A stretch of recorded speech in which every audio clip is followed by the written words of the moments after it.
Saksakallan gunarnavasya Vande Guru Sri Charanarvindam.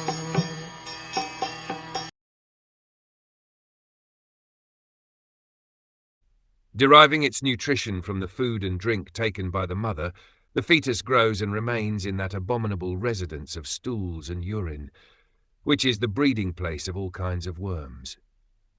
In the Markandeya Puran, it is said that in the intestine of the mother the umbilical cord, which is known as Apyayani, joins the mother to the abdomen of the child.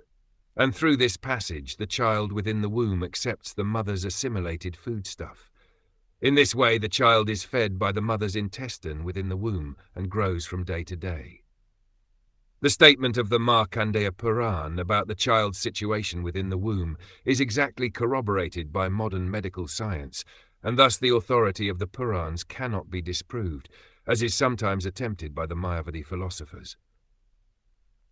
Since the child depends completely on the assimilated foodstuff of the mother, during pregnancy there are restrictions on the food taken by the mother. Too much salt, chili, onion and similar food is forbidden for the pregnant mother because the child's body is too delicate and new for him to tolerate such pungent food. Restrictions and precautions to be taken by the pregnant mother, as enunciated in the Smriti scriptures of Vedic literature, are very useful. We can understand from the Vedic literature how much care is taken to beget a nice child in society. The Garbhadan ceremony before sexual intercourse was compulsory for persons in the higher grades of society, and it is very scientific.